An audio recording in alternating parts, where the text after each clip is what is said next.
Apa kabar semua pemirsa dan juga pendengar podcast? Ketemu lagi di VOA Creative Talk.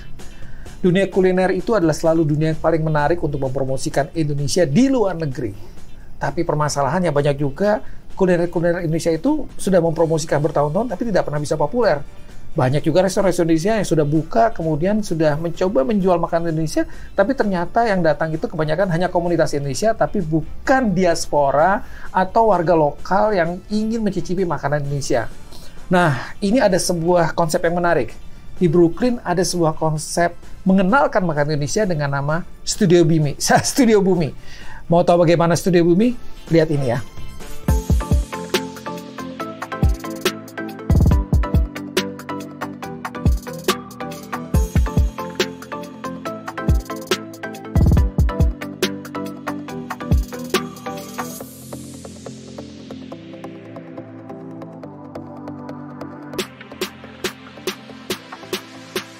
Oke, kita ketemu sekarang dengan orang di balik layar Studio Bumi, yaitu Bagus Ruswandi. Hai Mas Nara, how's it going? Baik, apa kabar? Baik. Ini kayaknya habis masak atau gimana kayaknya? Well, tadi pagi. Tadi pagi masak dulu atau gimana? Masak dulu, ini hari Selasa kita punya, we can get into it, tapi Studio Bumi ada beberapa produk yang kita offer ke teman-teman di Brooklyn and now Manhattan.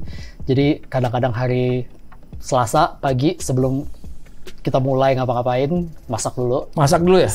Kirim semua keluar, and now we're here. Kalau boleh tahu tadi pagi masak apa? Tadi pagi masak lodeh. Waduh, sayur lodeh, Bu. Masak sayur lodeh di sini. Ini 2 minggu terakhir. Sejak mungkin sebulan kemarin, ini hari paling dingin sejauh ini di New York kan hari ini. Jadi kemarin tuh kita coba reach out ke beberapa teman-teman yang udah pernah nyobain masak-masakannya Studio Bumi. Mereka ada yang mau sup nggak? Ada yang mau sup nggak? Well, apapun yang pakai coconut milk deh, yang pakai santan, misalnya. Well, let's do it.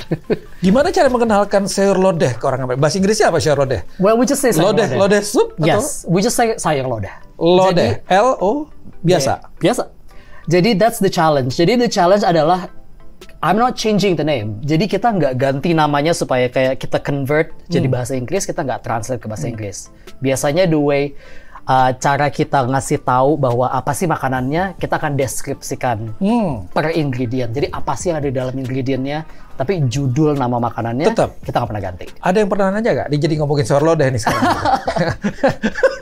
Well, tadi kalau masak sayur lodeh, kemudian ditawarkan ke publik lokal ya, berarti orang-orang Brooklyn ya, anak-anak Brooklyn yang mungkin belum pernah makan sayur lodeh. How do you explain to them? I think here's the thing.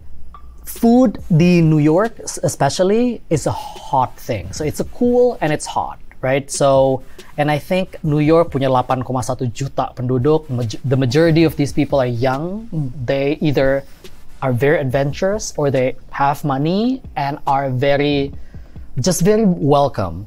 I'm not even using the word foodie, karena biasanya sekarang kalau orang nyebut foodie adalah orang yang mau go out of their way untuk cari makanan. Apa nih makanan apa yang paling hot, makanan apa yang, dari artikel apa kita kayak belusukan kemana gitu kan. Tapi I'm doing the opposite. So what I'm doing is just I'm not targeting foodie. I'm targeting people who don't want to go out. People who don't want to interact. Atau people yang bukan nggak mau, tapi nggak tahu caranya. Jadi kayak Studio Bumi itu, we can talk about it, tapi 2 pilar utama dari Studio Bumi itu, satu adalah underrepresented cuisine, which is Indonesian cuisine. I'm Indonesian, I know how to cook. Well, lumayan tahu how to cook, banyak baca, banyak nonton YouTube, banyak nonton TikTok untuk cari references gimana sih cara bikin ayam taliwang yang paling gampang akses bahan-bahannya di New York. But then also pilar kedua adalah urban loneliness. Apa tuh definisi urban loneliness? Ini menarik sekali ya. Jadi kan targetnya 2 pasar tadi ya, ada 2 konsumen. Tapi yang menarik nih, urban loneliness ini apa maksudnya? Of course. Jadi urban loneliness basically is this phenomenon. Jadi di awal tahun 2000 atau the early 90s ada artikel namanya Why Americans Bowling Alone. Ini ada buku based on a lot of studies yang bahwa kayak in the next decades Americans are gonna get more lonelier than ever. Semua orang akan spend their time on their phone and even kalaupun mereka nggak playing on their phone, they don't connect with their friends. They don't connect and they don't know how to connect. Yeah, they will forget how to connect. mereka kan, maka judul bukunya adalah Bowling Alone. Bowling Alone. So people are lonely, dan di early tahun itu the general surgeon of the US declare bahwa loneliness is an epidemic. Dan sekarang banyak nih dating apps, misalnya contohnya untuk younger people, dating apps, Meet up. yang adalah salah satu penyebab kenapa orang-orang jadi mulai lonely. Jadi nggak tahu lagi caranya ketemu orang in real life, nggak tahu lagi caranya ketemu orang, nggak tahu caranya untuk ngomongin makanan kalau nggak di Reddit atau di Instagram comment. This is what I'm passionate about. Jadi waktu aku pindah ke New York 3 tahun yang lalu, I was very lucky karena waktu itu lagi sekolah lagi S2. Teman-temannya semua international, kita semua benar-benar ngomong kayak, wow, kalau gua nggak punya lo, gua main sama siapa ya? It's a big city. It's so exciting. It's so nice to be out, lihat Broadway, lihat show, lihat movies. But tapi groupingnya sama siapa? Yeah, who do I hang out with? And then kita selalu mikir, awal ngobrolnya cuma, wow, kalau kita nggak sekolah, kalau misalnya kita pindah ke New York untuk kerjaan, how do I make friends? Dan that became a whole thing. Jadi diskusinya benar-benar jadi kayak, wow. Jadi kita cuma beberapa orang kayak, yaudah cari makan yuk. Gus, makanan Indo di mana? Oh ya, I know some place. Kayak kita, terus kita tanya, makanan Kolombia yang enak di mana? Makanan Italia yang enak di mana? Studio Bumi bukan, it's a food experience company. Okay, it's a food experience company. Okay. What I'm selling is, again, kita harus selalu balik ke, whenever I make a decision about the business, I always come back to the 2 pillars. Underrepresented foods and urban loneliness.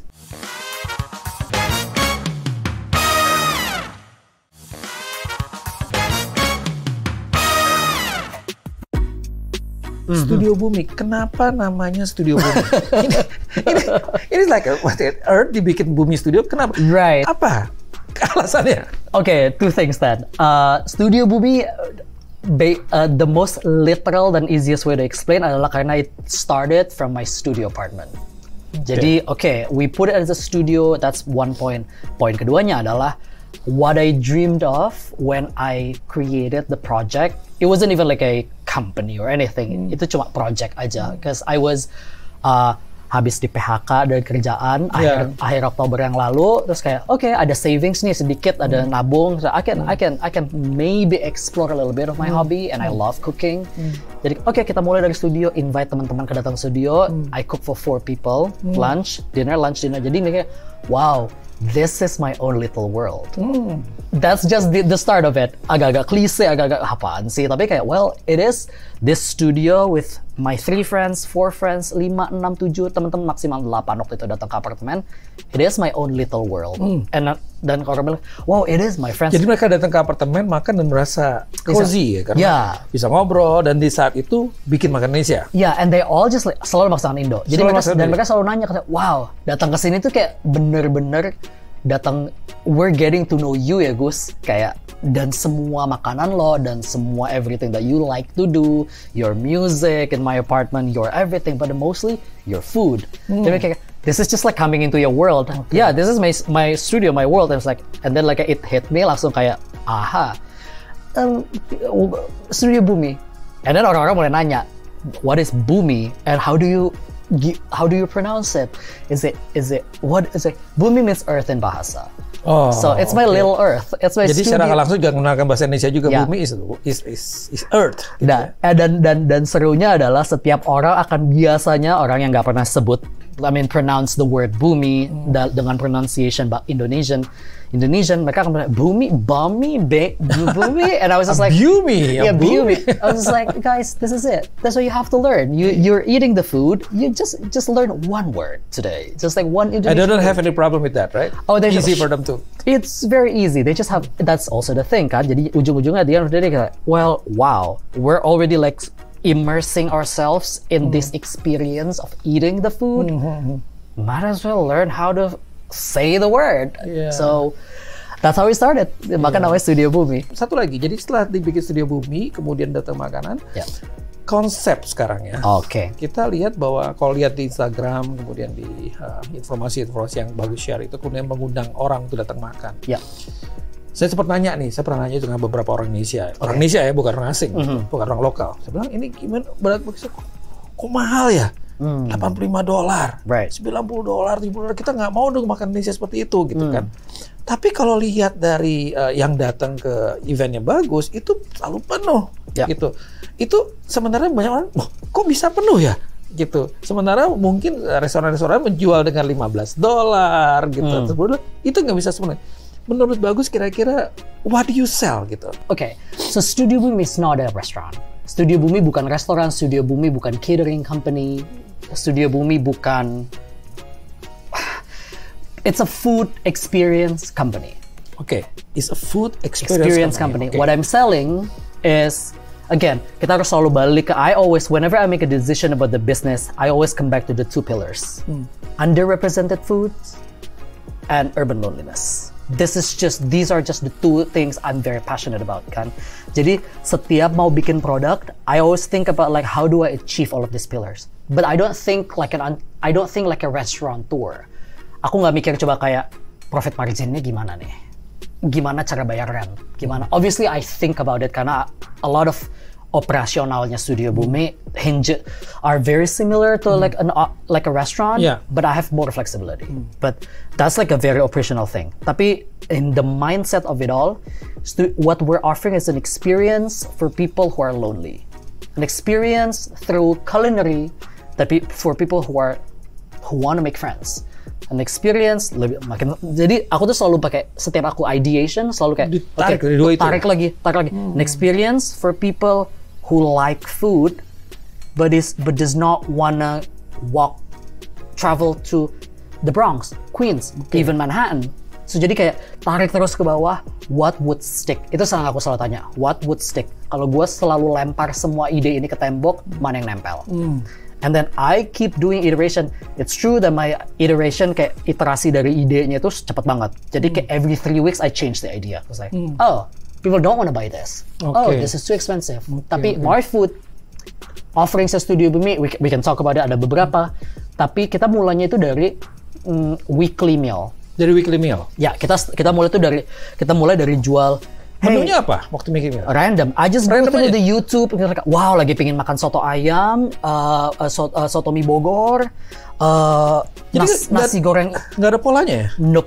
Jadi semua pokoknya by moment aja, lagi dingin nih, bikin sup gitu ya? Yeah. And then, but the thing about it is I review the data. No one is buying the fried rice. Why? But a lot of people ternyata pesen sop. I have to go through the data. Why? Who buys this? How old are they?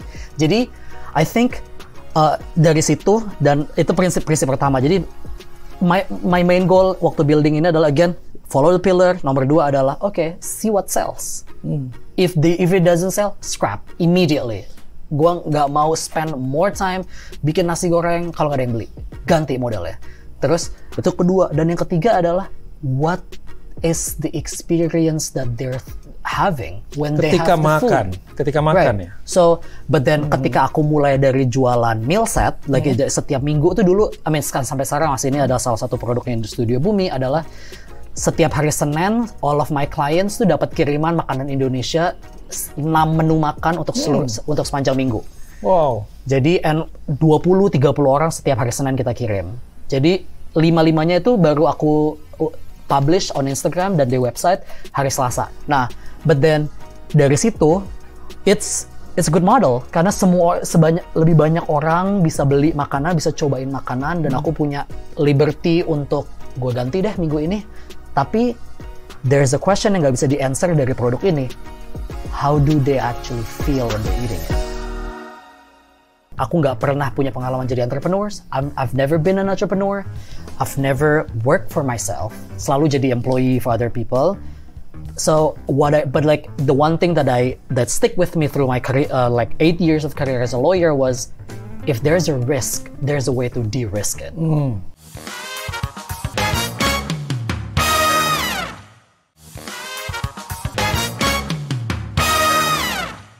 Ketika orang experience seperti itu, harga menjadi tidak masalah karena malah appreciate sama harga karena gue bayar segini karena I appreciate what experience harga gitu kira-kira. Absolutely. That's the point what I'm getting at. Jadi the prinsip ketiga, prinsip pertama again, follow the pillar. What's the vision of the studio? My background, I was a lawyer, so my background is always as a lawyer. Aku tuh selalu, what are the risks of doing this, right? Aku nggak pernah punya pengalaman jadi entrepreneurs. I've never been an entrepreneur. I've never worked for myself. Selalu jadi employee for other people. So but like the one thing that stick with me through my career, like 8 years of career as a lawyer, was if there's a risk, there's a way to de-risk it. But you have to take the time. If the risk is like there's gonna be too expensive for people to spend it, the de-risk adalah prosesnya really. Who did you talk to? Yeah. Did you talk to people yang tinggal di Upper East Side who makes $500,000 a year? Or did you talk to someone who's 20-year-old who just moved from Oklahoma, doesn't have a job? Yeah. So if you talk to them, of course they're not gonna pay. Yeah. But if I target the people who makes $1 million a year, this is peanuts. Makanan apa yang paling disukai sama mereka? It's hard to tell. Hard to tell. It's hard to tell karena the way kita prinsip konsep itu adalah konsep prasmanan dan setiap hari, setiap bulan it's a spread. Soalnya mereka taste masih semua ya gitu ya? Oh, 100%. Kita Jumat yang lalu dan untuk Januari, jadi setiap bulan kita launch satu set menu untuk sepanjang bulan. Untuk communal dining. Okay. Jadi orang-orang kemarin tuh kita makan untuk bulan ini ada 11 menu. Sekali makan. Jadi orang bayar 95, 11 menu. Jadi dari That's a lot loh. That's a lot loh. Untuk New York kan sekarang makan rata-rata $20 udah ini ya. Absolutely. Gitu. Jadi makanya that's the goal tadi ya. Yang penting sekarang target adalah marketnya sekarang. Everyone should try every single food. Like Indonesia punya 17,000 island. We have so many cultures. I have a Rolodex, punya kayak yellow pages of food, then I can just research on how to make. Bikin dulu di apartemen, belajar cara bikinnya, tes ke teman-teman, so like, is it okay or no, go or no go. And everyone says, oh, this is amazing. But then we have to continuously, kalau misalnya gak enak Gus, let's not do this. Atau kita selalu mikir, 4 hours Gus bikin satu menu, gak worth it, scrap. So we move really fast, and that's why like every offerings yang kita kasih to our guests, they're just like, oh my god, bisa ya Gus? Karena kita selalu mikir kayak kemarin, contohnya kayak bulan Januari, appetizer-nya adalah orang-orang makan otak-otak. Satu orang cuma kita kasih 2 biji otak-otak, nggak mungkin kenyang. 2 biji otak-otak sama sambal kacang, and then appetizer-nya sop buntut. Masih appetizer tuh. Sop buntut masih appetizer ya? Masih appetizer. Begitu orang-orang bilang, dan konsep communal dining kita adalah orang-orang datang tahu bahwa mereka akan bikin teman. Mereka akan cari teman. Jadi we send an email very elaborate di awal, benar-benar detail kayak, hey, thank you for buying a ticket. This is what's gonna happen. What's gonna happen is lo akan datang ke tempat sini. If you datang sendirian, lo datang sama teman-teman, spread out. Find a seat, get some tea, get some coffee, sit next to someone else. Okay. And then in between the meals, Bagus as the host will be running around the table, explain the food, explain about the food, and ask you about your name. So all of those small tiny conversation, tiba-tiba timku keluarin makanan utama. So is the concept yang dijual sama Bagus ini adalah interaktif ya? Absolutely. Yeah. Interaktif. Jadi I love to chat. You love to chat. Ini aja dia bisa 3 episode nih kalau Let's do it. jadi interaktif, kemudian dengan interaktif itu orang menjadi ter-challenge, kemudian mereka jadi komunikasi, akhirnya terbangun komunitas ya. Absolutely. And this is the thing. This is the thing that's very surprising to me, but then when I think about it, jadi nggak surprising exactly to your question. Like, wow, mahal ya. Why would I? Lama-lama nggak jadi mahal, malah jadi this is worth it. Yeah, and I was just like, are you obviously setiap ada orang yang komen kayak gitu, aku tuh di awal-awal di mungkin 4 bulan pertama setiap ada orang yang ngobrol soal itu, wah makanan Indonesia, ya aku kan orang Indonesia, aku kan bisa bikin ini. That's not your target market anyway. Well then it's not for you. Yeah, it's okay. And aku selalu, I go to Elmhurst to eat. Oh yeah. Because that's the best. I think they're better than me. Obviously it's they're better than me. More authentic ya. But then, dan ada juga orang-orang bilang kayak, kita yang bukan orang Indonesia bahkan diaspora sini, dia bilang, well gue udah pernah ke Indonesia, ini nggak kayak makanan Indonesia yang gue makan di Jogja. My answer, di awal aku jawabannya apa? This is like, well, because it's my food. It's not the food from Jogja. It's the your food that I made. I'm Indonesian. This is what I made. Then this is Indonesian food. Datang ke sini lo makan makanan ini gue yang masak. Yeah. So they're just like, well, this is not authentic Indonesian food.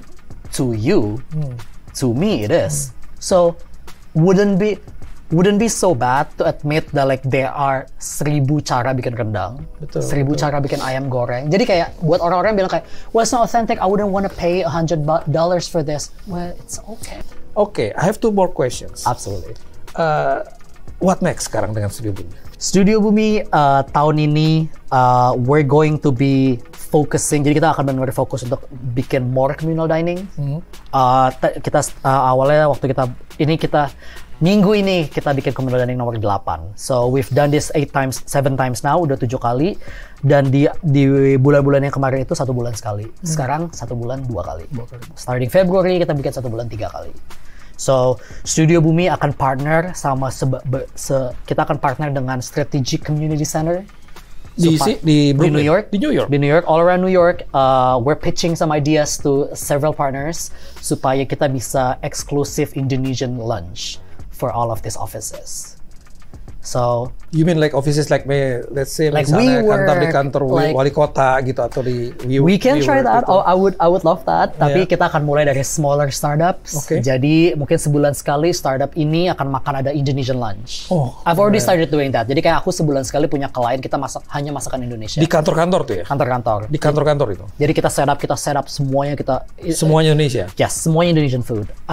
That's also what I want to do. Jadi lebih banyak dan New York tuh punya big community of creatives obviously dan banyak muncul co-working spaces, community centers dan yang isinya itu orang-orang tuh konsep bisnis modelnya mereka adalah orang-orang bayar membership untuk dapat meja di co-working itu kayak eksekutif dedicated meja dan mereka karena mereka semua punya network underneath the co-working company.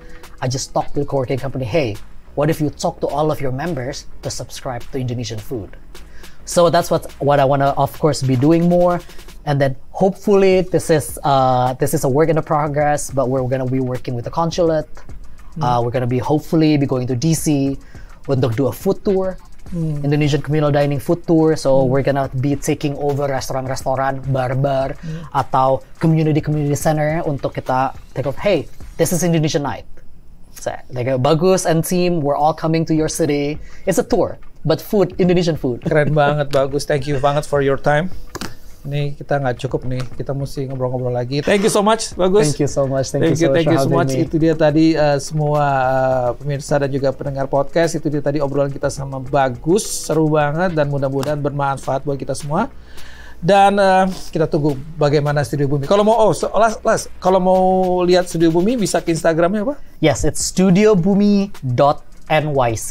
Alright, and then there's a website atau addressnya nggak ada? There's a website, studiobumi.space. Alright, so check out Studio Bumi sosial media. Dan kita ketemu lagi di Creative Talk episode selanjutnya. Dan tetap semangat, stay kreatif. Thank you.